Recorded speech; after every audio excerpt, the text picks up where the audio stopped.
Girlfriend, you work 7 days a week and you're having 12 coffees a day. I honestly think a lot of IVF clinics are just solely focused on money. And it hurts me that nobody had this conversation with this woman. If you've been wanting to conceive, or maybe you've been trying for a while and you're just feeling a little bit lost, this is the YouTube for you. So my name is Jaime and I am the owner and director of Nourishing Apothecary, which is an online naturopathic clinic and online supplement store where I am trying to bring all of the best quality naturopath approved supplements for you guys. Now, I know when you're trying to conceive, it is a lot and it's really overwhelming. So what I'm trying to do, especially with this particular first video, is I want to just break down some basics with you guys. I will go into more videos, different ones going into different specific topics, but for this one, I just want to start with the basics. Okay, so you're wanting to conceive, right? And I think that's wonderful. What I love you to do, though, is some prep work first. The prep work is so important. Now, what do I say by prep work? I want you to start preparing your body to conceive at least 3 months before starting. Now, if you've already started to try, that's okay. Totally fine. But if you haven't and you're thinking about it, I want you to start now. Why 3 months? The reason why it's 3 months is because 3 months is a life cycle of your egg and your partner's sperm. So what the work that we do now will be reflected in 3 months' time. Now, this is where I want you to have a good think about what your reproductive cycle is like, right? So what I mean by that is, as a woman, are you having a regular cycle? Is that 28 days? Are you having a normal period? So what I mean by that is not very painful, not too heavy, not too prolonged. These are things that are really important, because if you have anything that isn't that, it's a sign that there's some work to be done. Right? Because what we're looking at is getting you at your most fertile self before you start to conceive. The next thing we want to know, and this is where it's important to start getting that information, is, are you ovulating? Now, obviously, ovulation is the big show. It is the most important event because that's where you release the egg and that's where we can get you to the point where you can conceive. But if you're not releasing the egg, it's not going to happen.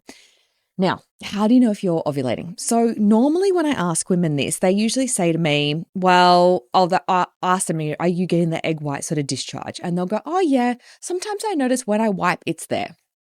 But what I want to know is, when is it happening? And is it an actual positive ovulation? Because your body might show signs of it, but it might not mean you're ovulating. And also you could be ovulating, but maybe you're not having those signs, those fertile mucus signs. So when it comes to ovulation, what I want you to do is I want you to start tracking your temperature. Now, when I say tracking your temperature, I'm talking about your basal body temperature. Now, this is the temperature that you get first thing in the morning before you get out of bed, before you do anything, when you're still half asleep. Now, what I want you all to do is I want you to get the app called Natural Cycles. This is my absolute favorite when it comes to all things fertility. Now, with this app, it will either sync with an Apple Watch, it can sync with your Oura Ring, or they have a purple wristband that you can wear. You put the purple wristband on before you go to bed, and then in the morning, it syncs with Bluetooth to your device, to your app. The other option, which is the more kind of old school option now, is to get what we call an ovulation thermometer. And you take your temperature first thing in the morning before you get out of bed. Now, to have an ovulation thermometer, it needs to have 2 decimal places.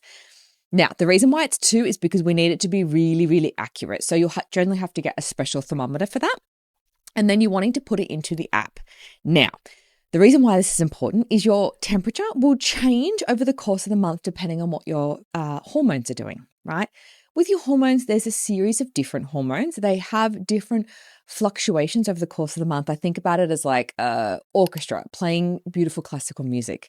Now, that classical music is hard. It takes a long time for the band to get to know that. And when you're at that point, when everything is working well, it is music, it is amazing, beautiful sound, right? And that's where we want you to be. So when it comes to ovulation, what I want to see, so I look at this data, what I want to see is before ovulation, you should dip and then you should get a big spike in temperature. Now, don't get fixated on the number that it needs to get to. The reason why I say that is because everybody's a little bit different. My temperature fluctuations might be different to your temperature fluctuations.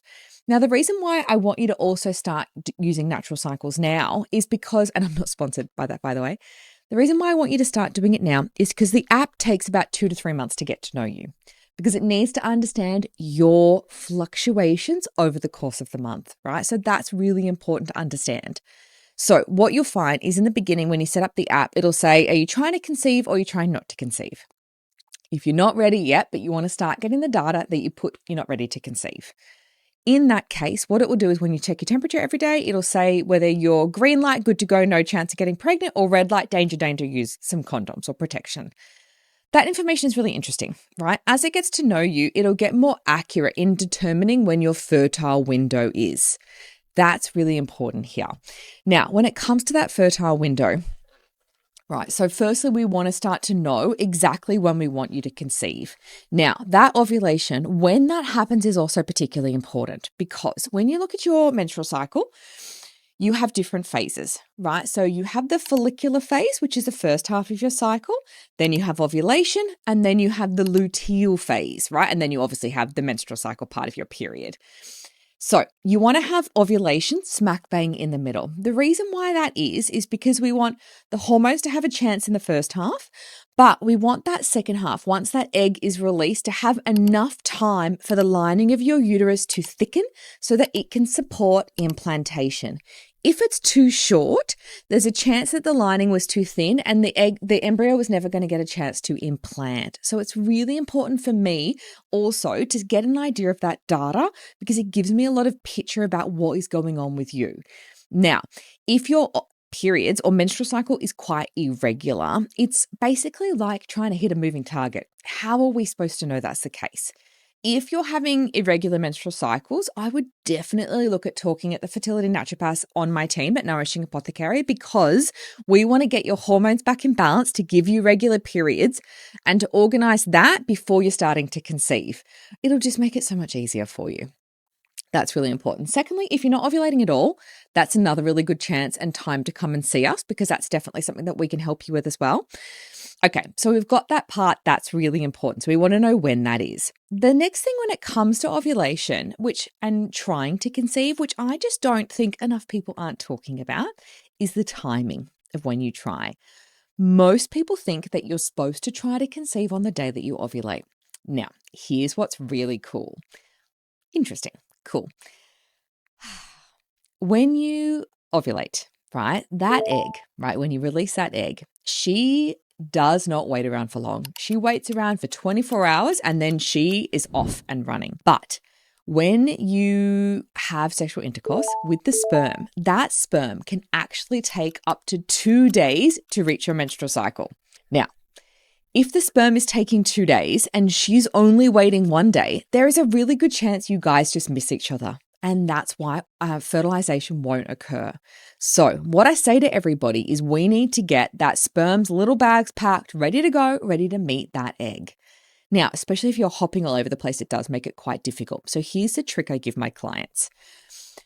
What I say to everybody is after you have your period, right, and you stop bleeding, you'll go through a phase of a few dry days, vaginal dry days. And this is all the TMI conversation, but you know what? This is the conversation that we have here. So what I say to everybody is when you go to the bathroom, first thing of the morning, when you go to the bathroom, before you actually go to the toilet, I just want you to feel a little bit on the inside of yourself, just to the side. And what you will notice is after your period, you'll be like dry, dry, dry, dry, slippery. The second you feel the change and it goes slippery, that's the beginning of your go time. Not when you wait for the ovulation. And from there, I want you to try every day or every second day. And I want you to take note of when that day was, right? Because if you start getting that around day 10, good sign, right? Because ideally we want ovulation to be around day 10 to 14 if you're having a 28-day cycle. Because again, like I said, we want it to be in the middle. And we want to make sure that there's enough sperm ready to then meet that beautiful egg.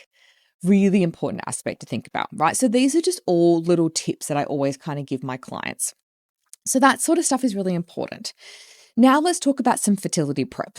I want you to have a really good look into what you're eating, into your lifestyle, into your habits, into your environment, right? So what I really want you to think about is what you're eating, and I want you to be focused on whole foods, Mediterranean style diet. So if you're eating a lot of processed foods, if you're consuming a lot of sugary foods, if you drink a lot of alcohol, I really want you to start focusing on getting your overall health healthier, right? What you're eating and what you're drinking. So, especially if you're trying to conceive, I really want you to drop alcohol right down to almost negligible amounts, really, really small, right? We know that this does have an impact on fertility. I really want you to focus on getting a variety of different fruits and vegetables, and this will give you a really good opportunity to get lots of nutrients, which is really important. I also want you to focus on increasing all your healthy fats. So your oily fishes, your nuts, your seeds, your beautiful olive oil, all that sort of healthy fat. Avocados, really good for you. And things like eggs. And then I really want you to focus on minimizing processed sugars, really processed foods, really whole food stuff. Cook as much as you can at home. Then I want you to have a look at what's going on in your lifestyle. So this is smoking, this is vaping, this is drinking alcohol. Smoking and vaping have to be cut. I'm sorry, if you're trying to conceive, you need to be actively working on reducing this. We have so much information about, especially with men and with women, the impact of smoking, whether that's vaping or smoking, the impact of nicotine on decreased fertility rates, right? We know this. So it's something you need to be thinking about. Same with alcohol, right? And I want you to be getting your body, both of you, into the most healthiest place possible. So that's really important. And then I want you to have a look at your environment, right? So if you use perfumes all the time, if you're using fabric softeners, conventional cleaning products, conventional laundry products, these sorts of things can potentially be having an impact on your hormones. If you haven't seen The Plastic Detox on Netflix, please go watch that. Really important.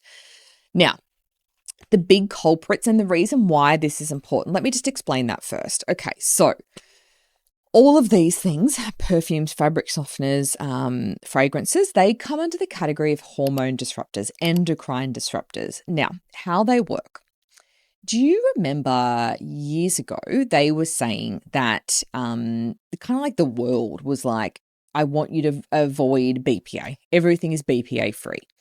BPA is the same category of everything that I'm talking about, but let's just use that as an example. On the edge of all your cells are estrogen receptors. They sit like little locks. Estrogen comes along like a little key, goes into the lock, and then comes down and gets broken down. What happens is things like BPA and all these other ingredients come along and they look like estrogen keys. So they sit on all the little estrogen locks. Then our estrogen comes along and is like, well, where am I going to go? There's no spots free. I'm going to build up in the body. And that what causes the hormonal imbalance and causes all these hormonal issues in people and will impact your fertility. Now, it's a really bad problem, but you'll never be 100% low tox. So please don't start stressing about it. But what I would definitely get you to start with is no more fragrance, no more perfume, no more aftershave. They're big ones. And then as the things in your household run out, I want you to start making a switch to something better. So that is your laundry is a big one because you got to think it's on your clothes. It's on the towels that go around your wet body. It's on the sheets that you sleep on. It is everywhere. Fabric softeners are not needed. I've done so many videos on this. They're not needed and they are terrible for you. And then I want you to think about the cleaning products in your home, right? And slowly make the switch to something better. Same as something like low tox deodorant is really important, right? So all of these things, I want you to start looking at your environment. I want you to go more stainless steel. I want you to get rid of the non-stick pans, non-stick utensils. All of these things will have an impact on your fertility. And these are easy things to be working on before you begin that journey of trying to conceive. Or if you've been trying and it hasn't worked, these can be little wins that you can work on that can give you a really good bang for your buck, so to speak. The next that I want you to think about is getting you started on some good prenatal supplements. Now, a prenatal is like a really good quality multivitamin, but your body needs certain nutrients to be able to conceive. Now, when it comes to women, I've got a few on my website. You want to avoid Elevate. like the plague, right? So the one that I recommend, I've got Evernatal and I also have Naturobest, which is a really good quality brand. So both of those are on my website. You want to start these about 3 months before conceiving. For your men, I've got a couple of options. I have Nocturnal Vitamins, Evernatal for him, and I also have Naturobest Preconception Multi for men. Both of these are really important and it needs to be both of you. It can't just be one of you. So that's really important. The next supplement I kind of always genuinely recommend to people because I just see such good clinical evidence behind it is a ubiquinol supplement. So this is the Herbs of Gold ubiquinol. The reason why this is really important is because this is involved in energy production. So think of it as if you remember your high school biology and you have each of our cells has like a nucleus, which is the brain, and then the mitochondria, which is where we produce energy. This is like providing our energy powerhouse with energy, right? The fuel for the energy. So it's really important. So in your egg, there's about 200,000 mitochondria. In the sperm, there's a lot, not quite as much as the egg, but there's a lot. So it will help fuel the egg and the sperm. So really important. Plus there was some really strong data around implantation as well. So that's really good. And that's the Herbs of Gold one. All of these are on my website and I'll link them down below. Really important, right? So you want to get some good base foundational supplements in there. Then depending on what's going on with you is where we can get more specific. And again, this is stuff that we can help you in the clinic as well. But I want you to look at your basics. The point of this video is I want you to look at just the foundational stuff. I can't tell you how much of an impact these sorts of things can make. The other things that I want you to be looking at is what is going on with the stress in your life, right? What I see a lot, fertility is stressful and it's stressful the longer you try to conceive. That's just the nature of the beast, unfortunately. But if you have an incredibly stressful life and stressful job and you're trying to conceive on top of it, it can make it harder. Now, let me just explain why. So if you think about just the way that we reproduce, right? If you think about our nervous system, right? We sort of have two different types. We have our fight or flight and we have our rest and digest. If you are really stressed all the time and you feel like your body is fight or flight, and I have my clients say this to me all the time, when you're in that state, you are giving your body the message that I am preparing for battle or I'm in a battle. Now is not the time to conceive. And because of that, it potentially will stop you from the ability to have a successful pregnancy or to actually get pregnant, I should say. So if you are someone that is so stressed all the time, this potentially is not going to help you if you want to conceive. And look, I know this is very difficult, but what I see is I had a woman come and see me and she'd done, 10 rounds of IVF or something, just so many rounds of IVF. And she spent $200,000, $230,000 on IVF, right? And when I was asking her about stress and her work and stuff, she worked 3 jobs. She had a 9-to-5, but it was her company. She also did tutoring, and then she also helped her husband's business on the weekends. She was working 7 days a week. And whilst I can appreciate that, that was so much stress on her body. Not to mention the fact that I also asked her, we were just talking about what are you eating? I always ask my clients, what are you eating in a day and stuff, right? She said to me, she was like, oh, well, I love my coffee. And I was like, well, I love my coffee, but how much are we talking in a day? How many coffees would you have in a day? And she said 12. I was like, I'm sorry. Did you say 12? And she was like, yeah. And I was like, girlfriend, you work 7 days a week and you're having 12 coffees a day. Did anyone mention this to you that that's probably not so good for your nervous system? And she said, no. Which I honestly think a lot of IVF clinics are just solely focused on money. They are a money-making machine. And it hurts me that nobody had this conversation with this woman. Her nervous system was shot, absolutely shot. Now, there is so much work that we can do there, and there's so much work that we did do there with her. But I was like, have you heard of decaf? girlfriend. No. So you need to, and I want you to have a big look at your life. What is going on, right? So if you are someone that is like hustling, you are like trying to, advance in your career and take on more and more, but you want to conceive, in my mind, these two almost can't go at the same time. I don't like having this conversation with women because I feel like I hate that kind of has to be the way it is. But if it is having a really negative impact in terms of the stress load on your body, I need you to have a think about what your priorities are. And especially if you're getting into your 30s, like I hate having these conversations with women, honestly. It's the same as like when a woman exercises too much and she's trying to conceive. Like, I hate that I have to say that, but it potentially could be having an impact on your fertility. I hate that I have to say that, but this is biology. This is just the way our bodies were designed.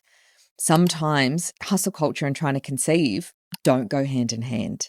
You need to be, and the way that we are is you need to be in your most relaxed, gentle, nourished state to be able to have a baby. Now, does it happen that people can be super stressed and they can get pregnant? Of course, but it's not everybody.